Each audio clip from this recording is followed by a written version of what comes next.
हिंदी में यूपीएससी की तैयारी से संबंधित प्रोग्राम्स को देखने के लिए सब्सक्राइब करें स्टडी IQ-IAS हिंदी। नमस्कार, बहुत बहुत स्वागत है आप सभी का स्टडी IQ-IAS हिंदी में। मेरा नाम है अतुल जैन। अगर आप यूपीएससी की तैयारी कर रहे हैं तो एक चीज जो आपको करनी पड़ेगी वो है पढ़ाई। ये तो हर कोई जानता है, इसमें तो मेरे ख्याल से कोई भी ऐसा छात्र छात्रा नहीं होगा जो ये कहेगा कि पढ़ना भी है क्या, ये मेरे को पता ही नहीं था। ऐसा तो कोई नहीं। अब पढ़ाई करनी पड़ेगी और बहुत ज्यादा पढ़ाई करनी पड़ेगी, इसमें कोई संदेह नहीं है। पढ़ाई के अलावा एक चीज जो आपको और करनी पड़ेगी, जिस पर अगर आप मेरे YouTube पे या कहीं और पर भी मेरे कार्यक्रम देखते हैं, बैचेस में भी या YouTube पर भी, तो आप जानते होंगे जिस एक चीज पर मैं बहुत ज्यादा फोकस करता हूं वो चीज होती है वैचारिक परिवर्तन। कि आपका विचार जो है, आपका सोचने का तरीका एक जो है एक यूपीएससी एस्पिरेंट में किस तरीके का होना चाहिए, इस बात पर भी आपको निरंतर काम करना होता है। यूपीएससी केवल ऐसा नहीं है कि आपने एक सिलेबस है, आपने उसको उठा के रटना शुरू कर दिया और आपने उसको साल भर 1.5 साल रटा और आप एग्जाम देने चले गए और आपकी परीक्षा हो जाएगी। ऐसा मेंस तो छोड़िए, ऐसे आप प्री भी नहीं कर सकते। प्री के लिए भी आपको कुछ ना कुछ एक वैचारिक एक सामंजस्य जो है, एक वैचारिक समझ जो है वो आपकी विकसित होनी आवश्यक है। अगर आपने वो विकसित नहीं करी है तो आप उसको कर नहीं पाएंगे, आप इस एग्जाम को क्रैक कर नहीं पाएंगे। तो आज मैं आपको अगले 10 मिनट के अंदर केवल ये बताऊंगा कि यूपीएससी के लिए विचार जो है वो कैसा होना चाहिए और उसको विकसित करने के लिए हम क्या कर सकते हैं। बस इतनी सी बात करनी है, 10 मिनट की बात है केवल। तो उसके पहले आपको बता दूं कि भाई हमारा जो भी हमारे P2I बैचेस जो हैं ये 7 तारीख को शाम 6 बजे से शुरू हो रहे हैं। अगर आप 2026 में एग्जाम देने वाले हैं तो आप AJ लाइव कोड लगा के 28,999 में जुड़ सकते हैं। अगर आप 2027 में एग्जाम देने वाले हैं तो आप AJ लाइव कोड लगाकर 34,999 में इस बैच से जुड़ सकते हैं। इन दोनों बैचेस में आपको रोज 3 घंटे की लाइव क्लास मिलेगी, मेंटोरशिप मिलेगी, डेली प्रैक्टिस क्वेश्चंस मिलेंगे, प्री और मेंस दोनों के। मेंस के क्वेश्चंस का रोज समाधान मिलेगा, यानी कि आपकी कॉपी चेक होके मिलेगी। आपको प्री और मेंस दोनों की टेस्ट सीरीज मिलेगी। 18 किताबें आपके घर पे पहुंचेंगी जो आपके अध्ययन में आपका सहयोग करेंगी। तो आज ही AJ लाइव कोड लगाइए और इस बैच से जुड़ जाइए, जो भी आपकी पसंद का, जो भी आपके ईयर के हिसाब से बैच हो। चलिए अब एक बार जानने की कोशिश करते हैं कि यार यूपीएससी के लिए आपको किस तरह की वैचारिक परिपक्वता की आवश्यकता है। देखिए, यूपीएससी के लिए सबसे इंपॉर्टेंट चीज जो है विचार को लेकर वो है कि आपके विचारों में कठोरता नहीं होनी चाहिए। यह एक बहुत बड़ी कमी है जो खास तौर पे मैंने देखा है कि आजकल की जनरेशन जो है, और उसके लिए मैं आपको ब्लेम नहीं करता, मैं काफी हद तक सोशल मीडिया को ब्लेम करता हूं कि आजकल क्या हो गया है कि एक वैचारिक कठोरता जो है वो विद्यार्थियों में बहुत ज्यादा हो गई है। विद्यार्थियों में क्या, सब में हो गई है। मतलब मैं आपको एग्जांपल देता हूं कि एक जमाना था, एक समय था जब हम लोग कोई चर्चा करते थे, बहस करते थे, तो हम ये मानते थे कि यार सामने वाला भी सही होगा। मैं डिबेटर रहा हूं सारा जीवन, मैंने बहुत डिबेट किया है स्कूल में, कॉलेज में। तो डिबेट में हम सीखने के पर्पज से भी जाते थे कि यार कोई जरूरी नहीं है कि मेरी बात सही हो, सामने वाले की बात भी सही हो सकती है। आप जब चर्चा कर रहे थे क्लासरूम के अंदर, जब कोई शिक्षक पढ़ा रहा है तो कोई जरूरी, तो उससे तर्क वितर्क करना जो है वो तब होता था जब हमें समझ में नहीं आया, लेकिन उसका विचार मेरे विचार से अलग है इसलिए मैं उससे झगड़ा करूं, यह नहीं होता था। आजकल आप देखोगे क्लासेस में यह आम बात है। विद्यार्थी को ऐसा लगता है कि जो मुझे लगता है वो सही बात है, बिल्कुल, उसके अलावा और कोई सही बात है ही नहीं।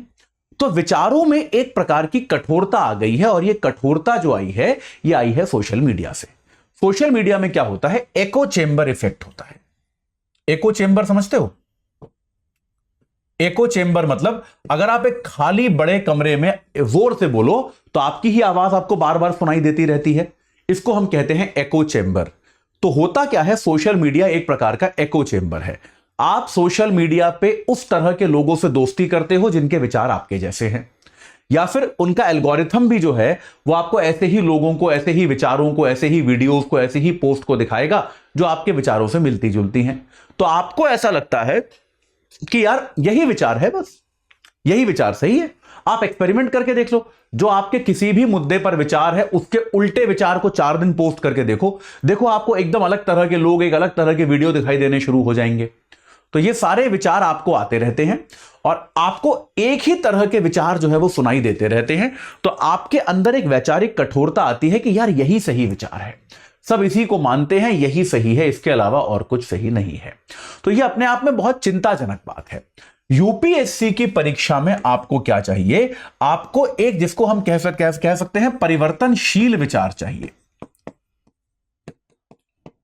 परिवर्तनशीलता जिसको हम कहते हैं कि यार आप में जो है, या फिर आप प्रशिक्षण के योग्य हो, आप ट्रेनेबल हो, यह जानना बहुत जरूरी है।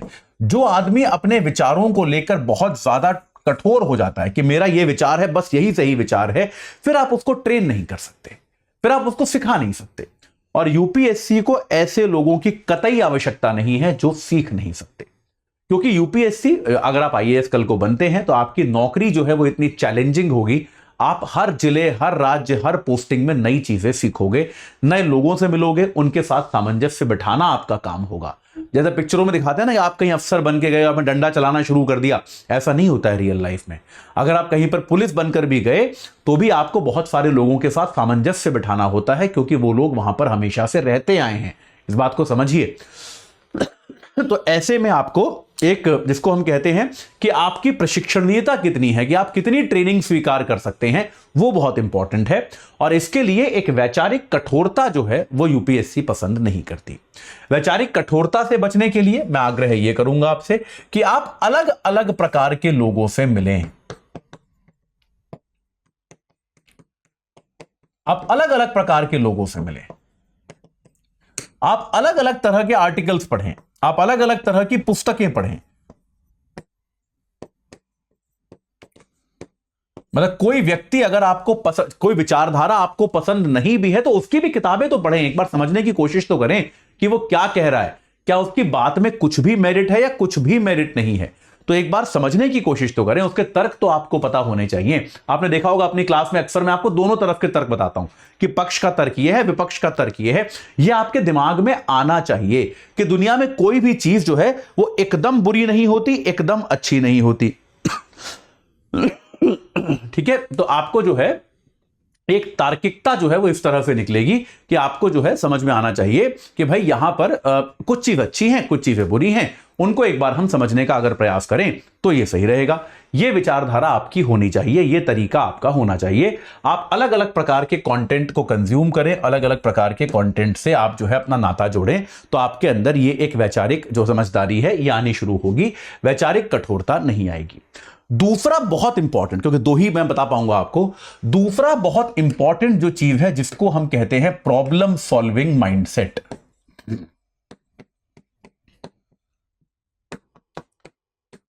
प्रॉब्लम सॉल्विंग विचारधारा। यह पूरा एग्जाम एक तरह से प्रॉब्लम सॉल्विंग है। आपको इतना सारा सिलेबस दिया गया है, सीमित समय दिया गया है यह देखने के लिए कि सीमित समय में बहुत सारा काम करने की प्रॉब्लम को आप कैसे सॉल्व करते हो। तो जब कभी टीचर आपसे कहता है ना ये वाला पार्ट छोड़ दो, इंपॉर्टेंट नहीं है, तो समझो वो आपकी प्रॉब्लम सॉल्विंग में मदद कर रहा है। प्रॉब्लम सॉल्विंग क्या है कि एक साल के अंदर आपको इतना सारा सिलेबस पढ़ना है जिसको पढ़ने के लिए आइडियली 5 साल चाहिए।